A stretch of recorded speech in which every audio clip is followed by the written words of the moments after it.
हाँ, class 12th के dear students, जैसा कि आप सभी लोग जानते हैं कि कोरोना वायरस संक्रमण के कारण आज हमारी जो क्लासरूम विद्यालय में चलाने की व्यवस्था है, शिक्षण पद्धति है, वह सुचारू रूप से नहीं चल पा रही है। इसको देखते हुए ऑनलाइन पढ़ाने की व्यवस्था की गई है, जिससे बच्चे हमारे जागरूक हों और जो भी कुछ वीडियो के माध्यम से पढ़ाया जा रहा है, वीडियो बना कर भेजा जा रहा है, उसको पढ़ें, उसको देखें और अपने समय का सदुपयोग करें। तो इंग्लिश ग्रामर से तीसरे चैप्टर, जिसका नाम है ट्रांसफॉर्मेशन ऑफ सेंटेंसेस, वाक्यों का रूपांतरण। इंग्लिश ग्रामर से वाक्यों के रूपांतरण नामक चैप्टर से, ट्रांसफॉर्मेशन नामक चैप्टर से, तीसरे चैप्टर से मैंने सिंपल सेंटेंस को कॉम्प्लेक्स में ट्रांसफॉर्म करने की विधि बताया था, जिसमें यह कई विधियां मैंने नोट कराया है। जिसमें पहली विधि मैंने बताया था पिछले दिनों, एडवर्ब टू को हटाकर, अर्थात रिमूवल एडवर्ब टू, रिमूवल मैंने हटाना होता है, एडवर्ब टू को हटा करके उसके स्थान पर सो लगाना था और इन्फिनेटिव वर्ब से पहले जो टू लगता है, तो टू के स्थान पर दैट, कैन नॉट या कुड नॉट का प्रयोग करना था। इस तरह से कॉम्प्लेक्स सेंटेंस बनता था, सिंपल से कॉम्प्लेक्स। लेकिन आज जो है उसके जस्ट विपरीत, अपोजिट मेथड है, कॉम्प्लेक्स से सिंपल सेंटेंस में ट्रांसफर करना है। तो जो विधि सिंपल से कॉम्प्लेक्स में अप्लाई की गई थी, उसके जस्ट अपोजिट विधि कॉम्प्लेक्स से सिंपल सेंटेंस बनाने में अप्लाई की जाएगी, जिसको मैं बता रहा हूं। एडवर्ब टू को लगाकर, अर्थात एडवर्ब टू का प्रयोग करना है। इस मेथड द्वारा, इस विधि द्वारा कॉम्प्लेक्स सेंटेंस को सिंपल सेंटेंस में ट्रांसफर या रूपांतरण करते हैं। यह समझने की बात है। कॉम्प्लेक्स सेंटेंस से हमको लाना है सिंपल सेंटेंस में ट्रांसफॉर्मेशन करके। तो इसमें विधि क्या है? रूल 1 है। रूल 1 में देखिए, कॉम्प्लेक्स सेंटेंस में सो के स्थान पर TW का प्रयोग करते हैं। कॉम्प्लेक्स सेंटेंस में ही सो का प्रयोग मिलेगा और उसमें दैट का प्रयोग मिलेगा, सो दैट। तो सो के स्थान पर सो को हटा देते हैं। कॉम्प्लेक्स सेंटेंस में जो सो आता है उसको हटा देते हैं और उसके स्थान पर TW का प्रयोग कर देते हैं, नहीं एडवर्ब टू का प्रयोग कर देते हैं। दैट, कैन नॉट या कुड नॉट के स्थान पर इन्फिनेटिव, अर्थात वर्ब से पहले टू का प्रयोग करते हुए सेंटेंस को लिखते हैं। तीसरे रूल में क्या है? अगर कॉम्प्लेक्स सेंटेंस में extremely, beyond the proper limit, over, ये शब्द अगर आते हैं तो इनको हटा करके एडजेक्टिव से पहले TW का प्रयोग कर देते हैं। यानी ये शब्द जब आते हैं, इनको हटाते हैं, तो उसमें विदाउट इन्फिनेटिव होती है, इसमें इन्फिनेटिव का प्रयोग नहीं होता है। Extremely, beyond the proper limit और ओवर के स्थान पर। इस तरह से कॉम्प्लेक्स से सिंपल सेंटेंस में हम एडवर्ब टू का प्रयोग करके पढ़ सकते हैं और बना सकते हैं, सेंटेंस को ट्रांसफर कर सकते हैं। इस पर विशेष ध्यान देने की आवश्यकता है। अब जो है इस विधि के आधार पर आगे हम एग्जाम्पल बता रहे हैं, जिससे आपको स्पष्ट होगा कि कॉम्प्लेक्स से सिंपल सेंटेंस में कैसे ट्रांसफॉर्म किया जाता है। इसका पहला एग्जाम्पल है,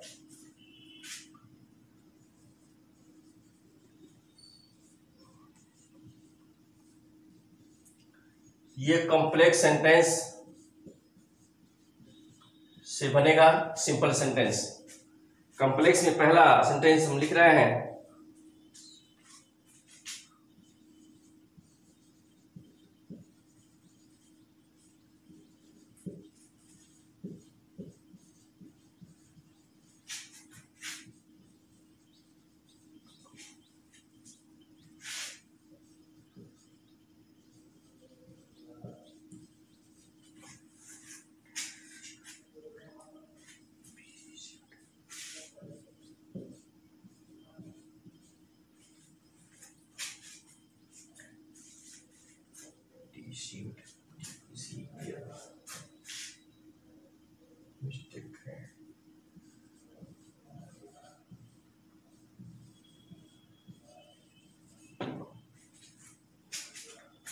हाँ, ये सेंटेंस है एग्जाम्पल में complex sentence. Bhim is so clever, Bhima कह सकते हैं, is so clever that he can not be deceived. Deceive में इनकार किया जाना होता है, रिसीव ने स्वीकार किया जाना होता है। इसको हम सिंपल सेंटेंस में लाएंगे ट्रांसफर करके। इसका रूल बताया गया है, सो के स्थान पर टी डब्ल्यू का प्रयोग करेंगे।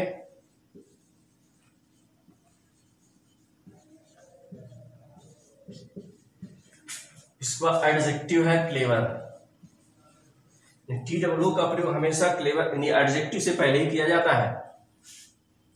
इसके बाद दैट ही कैन नॉट हटा देंगे और यहां इंफिनिटी का प्रयोग करें वर्ब से पहले, to be deceived.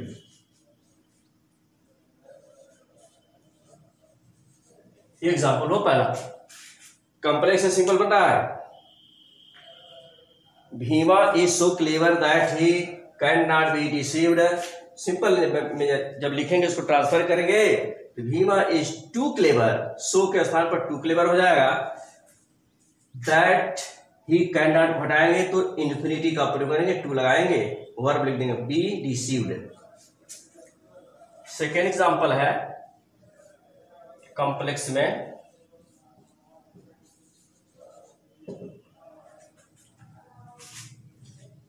Ram is so strong that you can not defeat him.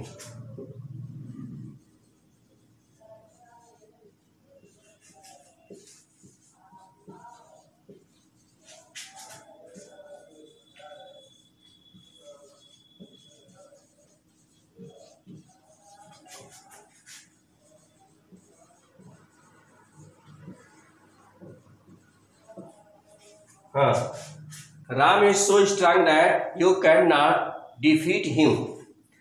So के स्थान पर टी डब्ल्यू का प्रयोग करना है, सिंपल सेंटेंस में बनेगा।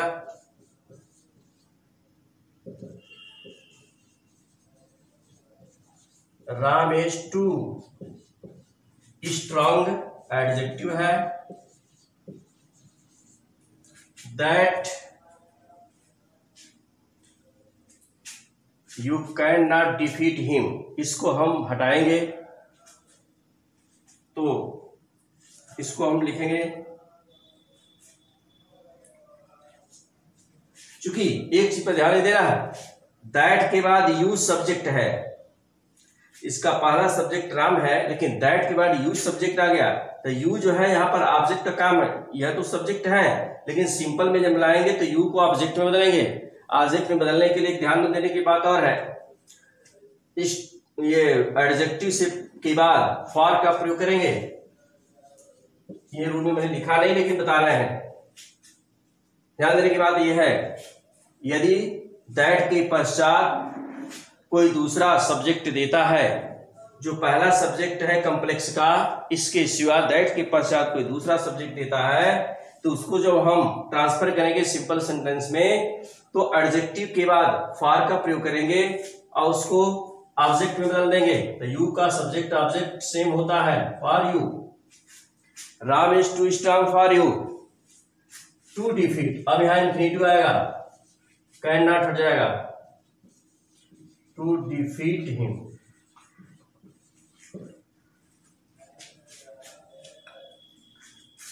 टू डिफीट मिस्टेक की बात है, जब ऑब्जेक्ट में लिख दिया तो हिम का प्रयोग, हिम हटा देंगे। For you to defeat him, Ram is so strong that you can not defeat him. Simple में transfer, Ram is too strong, so के स्थान पर टी लगाया गया है, चूंकि दैट के बाद यू है, सब्जेक्ट दिया हुआ है तो फॉर यू टू डिफीट। तीसरा एग्जांपल बता दे रहे हैं,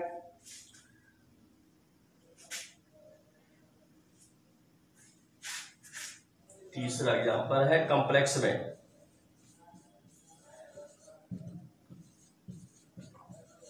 it is so dear,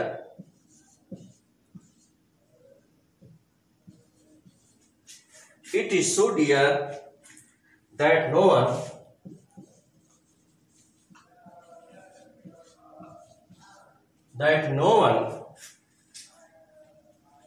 can bite,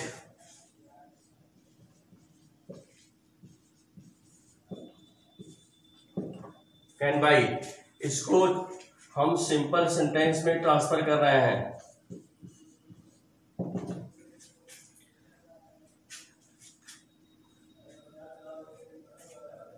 यहां पर it is subject helping verb रहेगा, सो के स्थान पर टी डब्ल्यू का प्रयोग करेंगे।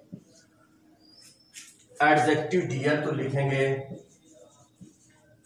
टी डब्ल्यू के बाद एडजेक्टिव लिखा जाता है। इट इज टू डियर, इसके बाद दैट नो वन कैन, ये सब हट जाएगा। टू बाई, इन्फिनिटी लगाएंगे, इन्फिनिटी वर्ब से पहले टू का प्रयोग करेंगे। टू बाई, चूंकि यहां से इट का प्रयोग हटाएंगे, जब इन्फिनिटी बदलेंगे सिंपल में। It is too dear to buy. इस तरह से कॉम्प्लेक्स से सिंपल सेंटेंस एनी, सो के स्थान पर एडवर्ब टू का प्रयोग करना है और इन्फिनिटी का प्रयोग करना है। दैट, कैन नॉट या कुड नॉट को हटा देते हैं।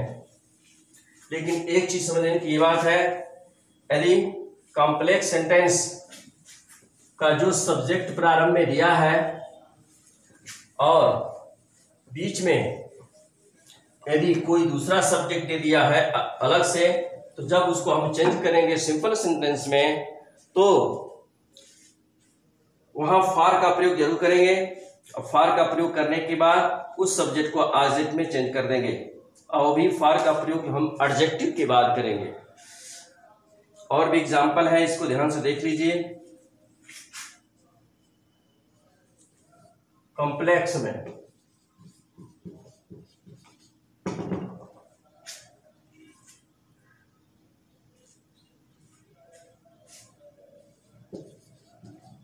She is eager for press, she is eager for press beyond the proper limit.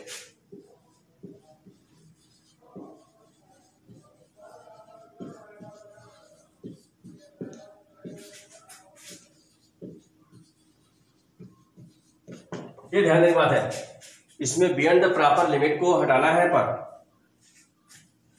तो सिंपल में लिखेंगे इसको। एडजेक्टिव से पहले टी डब्ल्यू का प्रयोग करना है। ईगर एडजेक्टिव है, she is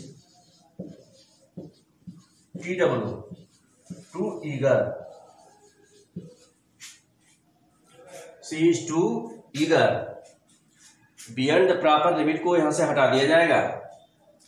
C is too eager, और फॉर प्रेस तो जैसे है वैसे रहेगा।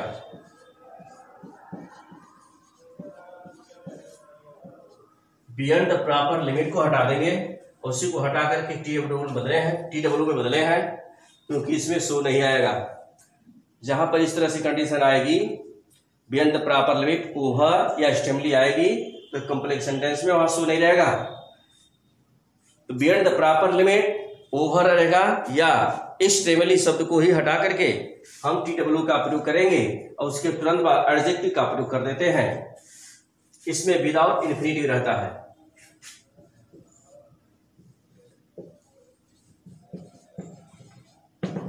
अगला एग्जाम्पल बता रहे हैं, एग्जाम्पल के आधार पर आप समझ लेंगे।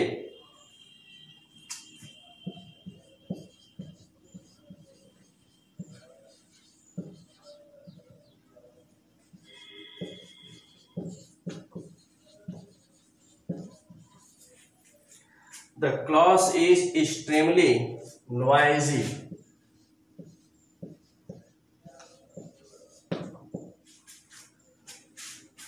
कक्षा अत्यधिक शोरगुल युक्त है। सिंपल में ट्रांसफर करेंगे। The class is, अब यहाँ स्टेमली शब्द दिया है एडजेक्टिव से पहले, यहाँ टी डब्ल्यू का प्रयोग है, too noisy, the class is too noisy, स्टेमिली हट जाएगा। देखिए कॉम्प्लेक्स सेंटेंस में स्टेमिली जो होती है, स्टेमिली वर्ड का प्रयोग जो होता है एडजेक्टिव से पहले होता है, और proper beyond the proper limit का जो प्रयोग होता है एडजेक्टिव के बाद होता है। यही फर्क है। लेकिन जब सिंपल सेंटेंस में इसको चेंज करेंगे, ट्रांसफर करेंगे, तो एडजेक्टिव से पहले TW का प्रयोग आएगा स्टेमिली को हटा करके और बियॉन्ड द प्रॉपर लिमिट या ओवर को भी हटा करके। जिस तरह से स्टेमिली का प्रयोग है उस तरह से ओवर का प्रयोग होता है, दोनों का सेम प्रयोग होता है जो एडजेक्टिव से पहले होता है। इस तरह से मैंने एडवर्ब टू को लगाकर या TW का प्रयोग करके कॉम्प्लेक्स सेंटेंस से सिंपल सेंटेंस में ट्रांसफर करने की मेथड बताया। एग्जाम्पल आपके सामने है, इसको ध्यानपूर्वक आप देखिएगा, वीडियो में देखिएगा, और घर पर एक एक्सरसाइज में भेज रहा हूं वीडियो के माध्यम से, उसको अपने नोटबुक पर निश्चित तौर से लिखिएगा। धन्यवाद।